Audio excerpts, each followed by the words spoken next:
We think there is some parking at McCormick Place for Dempalooza, but we're gonna find out. We're supposed to go to Lot C. There's gonna be walking involved, no doubt. And if we're supposed to enter at 24th in Michigan, and we are now at, 26th, right? Ooh, these fencing companies made some money. I see another sign up there. Just want you to know. Well, I don't know, maybe you just can't. Yeah, they just closed up that way, so we have to look at all that. So we're supposed to enter on 24th in Michigan. We've already figured out you have to go over west to State Street, and you can't get on Lakeshore Drive on the State Street entrance anymore. And here is 24th in Michigan coming up. That's my bad. No cars over here. Road closed, no problem. People are scared and stuff to this entrance. You see that? I don't see any signs. It's not a school day. Today is a Tuesday. The school doesn't start until next Monday. Legal parking space. We never did find Lot C.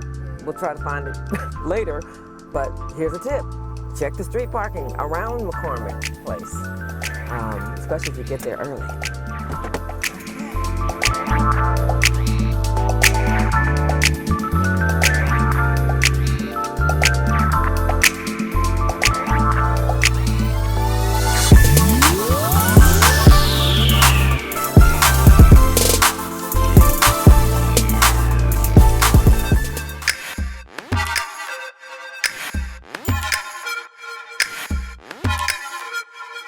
Getting in here was really a piece of cake. Took us maybe 10, 15 minutes. I think there's a misconception that it's going to be real crowded, parking's going to be hard, there's going to be protesters.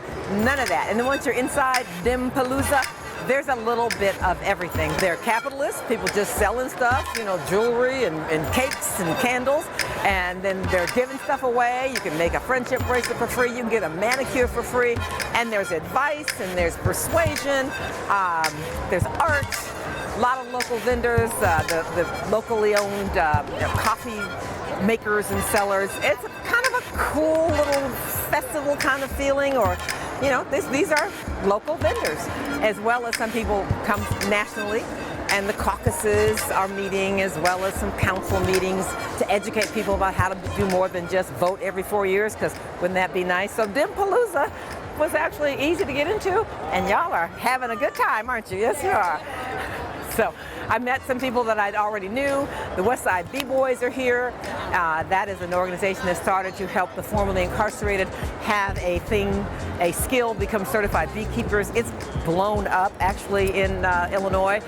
Bally's Casino is here, which is kind of interesting. Speaking of free stuff, you guys are giving this away, right? Okay, I'll take my t-shirt now. So there's stuff to buy and there's stuff to be given away. And we're going to talk to people that do more with politics than just vote every 4 years. So it looks like great planning, but in fact, I'm just lucky. Ran into our Lieutenant Governor, Juliana Stratton, wandering the halls here at McCormick Place, along with, so it's like I got a double, along with her daughter, Cassie Stratton. Welcome, ladies. Thank you, Robin. Thanks for having us. Well, the thing is, thanks for having this, for having Dempalooza. Yes. Which I said I just got to go find out about it because I didn't want to be anywhere near United Center. And then you got this podcast set up, but the whole idea is so new. And Cassie, you had something to do with setting this up, right? Yes, for sure. So I'm actually a part of Wagner Lane Productions. We were the event production team supporting Dempalooza. We partnered with APS and Associates, as well as the DNCC and the DNC, to really bring this to life and to create an opportunity for the public to get involved with the Democratic National Convention. I'm sorry, I'm staring at you because you look so much like your mother, okay? Which is a compliment, believe me, you're both beautiful. That's what everybody says. Thank you. But this whole idea feels real fresh. It feels young. It feels like something new in the age-old tradition of conventions or political conventions, because anybody can come here. Yeah, well, I mean, think about a political convention, and certainly the Democratic National Convention, which we're hosting right here in Chicago. It's a tradition. You come and you hear speeches and you make sure you nominate your candidates at the top of the ticket. But what we wanted to do here is also to provide a space where people could gather and learn and get activated to be engaged. And when you use the word fresh, I think that's just so critical, because young people who really need to be engaged and enthusiastic about the political process are now just on fire for Kamala Harris and Tim Walz. And this is a place that they can figure out not just how to vote for them and to get engaged this election, but to stay engaged after the election. I've been talking all along about, your mic keeps drifting down, don't know why. I've been talking about we have to pay attention in between the 4 years, that there are, how to become a delegate, how to influence your neighbors. Don't you dare hit her in the face with that microphone. How to, but because people may want to, but not know how. So I was impressed by how easy it was to get in here, just as I came in not with any big special credentials or anything, and it's accessible. Was that part of what you wanted to do, Cassie? Absolutely. I mean, to create a space for the public means that you have to make sure that things are accessible, and that security is all on board, and just makes it seamless. It's in a central place. Everybody knows, for the most part, where McCormick Place is, and it's really, we wanted to make sure that people were able to access it from the train or, park around or whatever, ride share. I know that security was a little more intense than people are used to when coming to the space, but I think you can see around that people were able to make it in and are really enjoying themselves. And I'm not saying this just to blow smoke. My security experience was fabulous. And these were Secret Service agents, so they didn't know who I was, right? But they were friendly, they were fast. Come early is always the advice, right? There was not a whole lot of crowds trying to get through.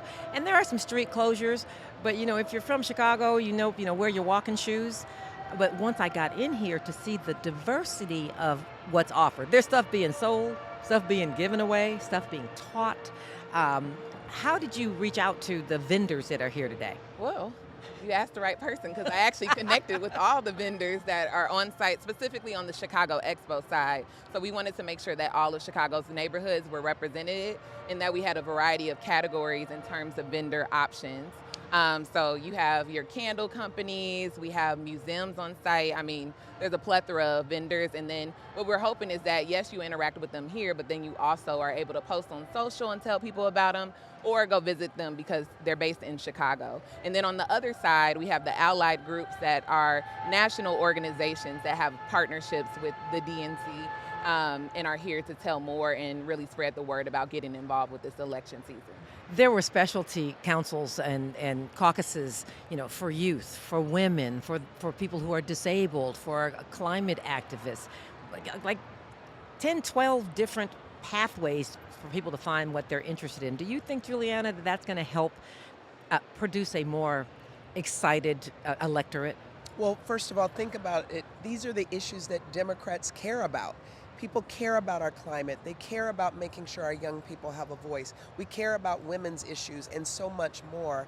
And this is an opportunity to say, find your issue. Your issue might not be my issue, but as Democrats, we're all rowing in the same direction. We just need everyone to find the thing that gets them excited and say, I want to fight for this, get engaged, and just know that you play a role in making sure that we can save our democracy, because that's really what's at stake. Because we have a habit of saying they need to fix this, they need to do something about that. Who are they? There they? is no they. We are the they. We and are I the think they. That's what we're trying to show. And all of these amazing vendors and all of the other caucuses and everyone meeting in this building understands that democracy is a verb. We are the democracy. It's not about what someone does in the White House or in the state capitol. It is about what we do every single day, 365 days a year. Well, I would point out that, a podcast lives online forever. So by the time someone sees this may be over. The convention may be over. Dempalooza may be over. So how would you recommend that they still connect into some lane where they can drive what is important to them? Ooh, that's a good question. I mean, I think getting involved in local organizations and reading up on the news, figuring out what news outlet resonates with you, getting on TikTok, I don't know.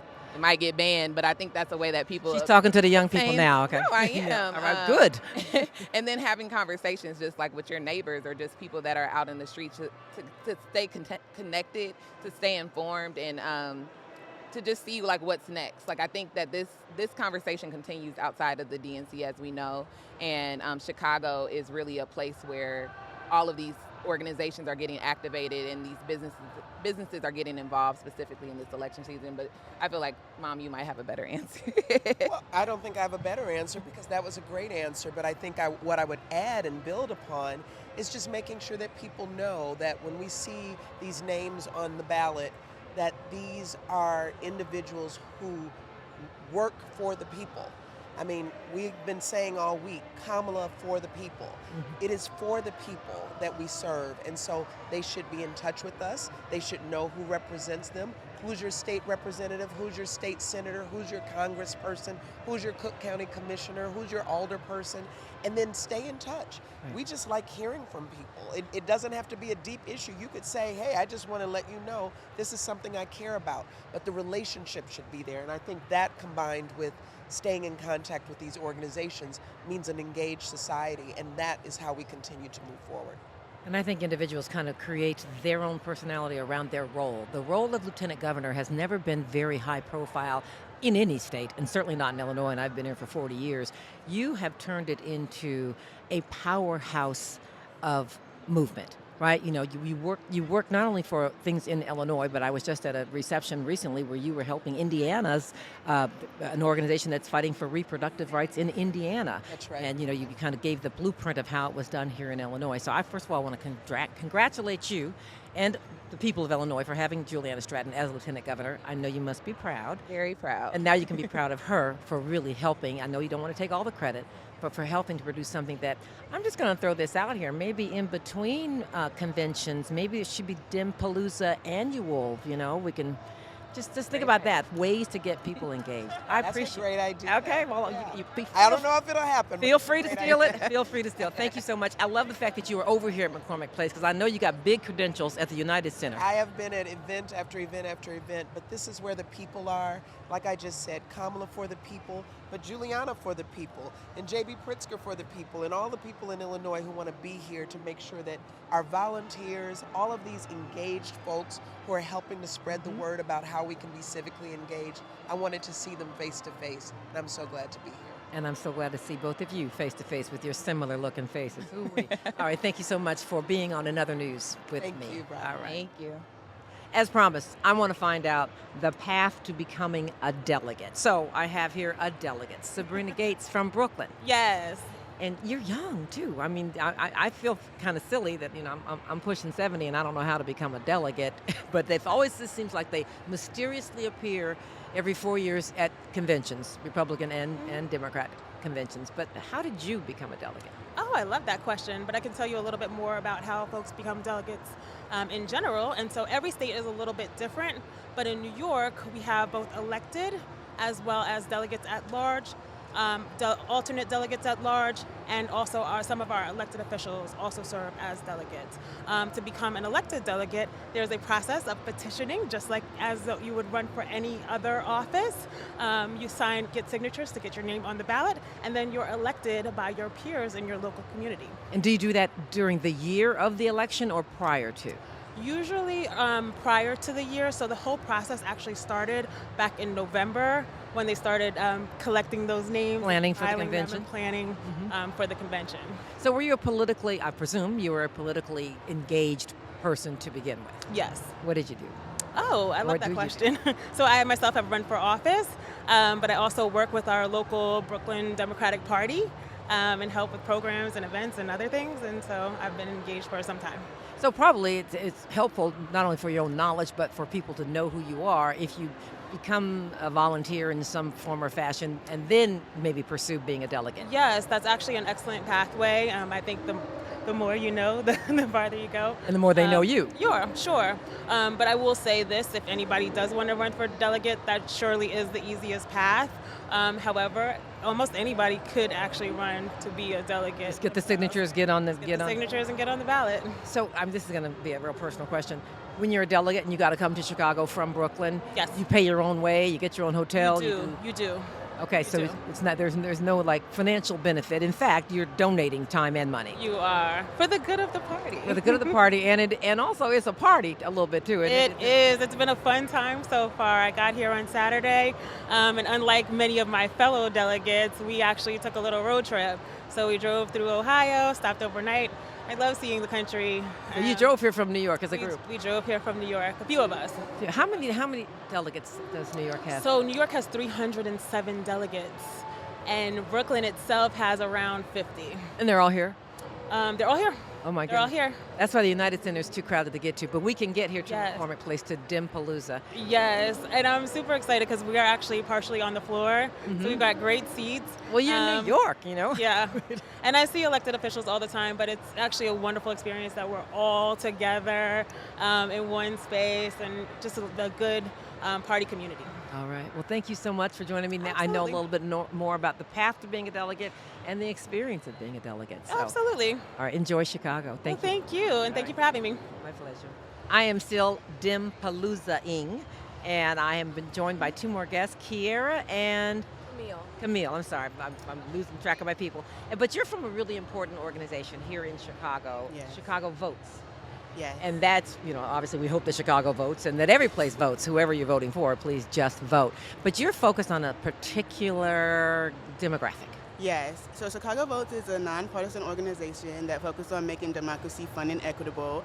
And our demographic or our audience is 17 to 34-year-olds. In the state of Illinois, if you're 17 during the primary elections, during the general elections, you can vote. Okay, no matter if you're still 17 or not. Well, if you turn 18 before the Before the general election. Yes. So focusing on those folks, you all look like you're in that demographic, am I right? yeah. So it's okay to ask young people how old they are. Can you ask you how old you are? You can ask me too. I might not answer. I'm 32. Okay. I'm 31. All right. So when you were 18, were you interested in voting? Well, the first time, that's when I was first able to vote, and that was for the Obama Yes, second exactly. So campaign. you That's ran okay. to the polls. Yeah, Mhm. and the interesting thing with Chicago Votes, because I've been with the organization for 9 years, is study building on my civic engagement and my civic education. Because although like presidential elections are important, it's so important to focus on localized elections. Yes. So right now in Chicago, we have the elected school board, which is so important because it's the new role on the ballot. Mhm. It's so important and so often overlooked. People, if you have an elected board of elections or anything in the Secretary of State's office, capture those with people who are engaged and fair, and that kind of ensures that your elections go that way. Yeah. And it's hard sometimes, though, to get people excited about the school board election, for instance. What are some of the tactics that you guys use? I think that it's important to identify like what is important to young people. And so like if you are in school and these people are making decisions on like the budgeting and like all of the things that the local school council are able to make decisions on, you should definitely be participatory because it affects your everyday life, right? The same thing with the judges. So like if you get into a jam or if you get into a situation where you do go to court, everyone goes in front of a judge, right? And judges are also on this ballot, so.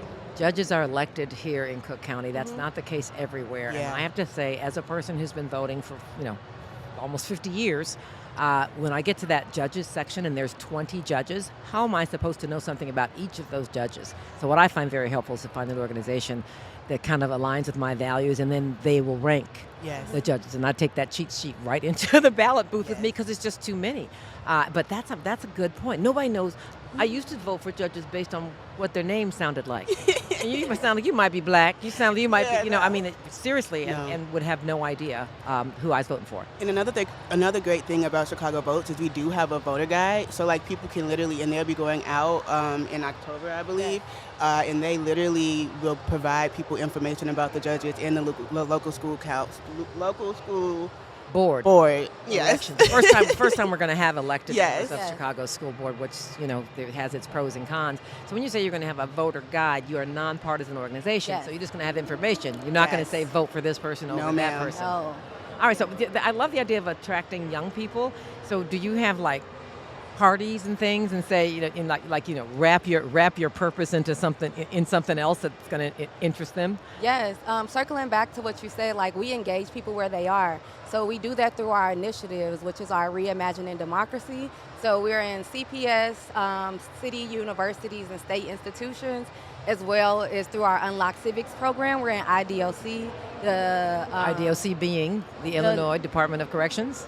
Yes. Okay. And we're also in the Juvenile Detention Center as well, and we're also in Cook County Jail. So when we're engaging with people, we're engaging with them in these spaces. And then on the outside, what that looks like is fashion shows, happy hours, and we're actually having a impactful close of the DNC party on Thursday at the, what is it called, Ravonia, the new... Chance the Rapper Theater. Yeah, I'm like, Check the Rapper Theater. Yeah, it's Chance the Rapper. Oh, Chance the Rapper. Yes. Okay, she said Jack the Rapper. Okay, all right. yeah, the new theater that him and Jennifer Hudson just like revitalized. Oh, nice. So we're having a party there Thursday night. So we are a fun youth-filled organization. So we do fashion shows. We engage people in a lot of different ways because this election is important. And if you don't know, use our voter guide. Okay. I would come to your party Thursday night, but I don't want y'all stealing my dance moves. So I'm just They probably are gonna let awesome. you have it. Bring them. Okay. Well, I think it's wonderful what you're doing. When you mentioned some of the institutions that you're in, the Juvenile Temporary Detention Center, the Department of Corrections, and thinking of your demographic, it's unfortunate that age group, as well as African Americans, are disproportionately going to be represented in those spaces. So my podcast is about blackness, it's about truth, and wherever we can find it, it's about joy. And it brings me joy to see you guys doing this work. It really does. Thank you so much. Can I do a shameless plug real fast? Of course. So we passed a bill back in 2017 that made voting a thing in jails, and now we're trying to expand that bill to prisons. Yep. And so if anyone is here and interested in learning more information on how they can get involved, or if they want to get involved, or like if they want to give us money. Okay, right, which is always You a know? nice way to be involved. Yes. Absolutely.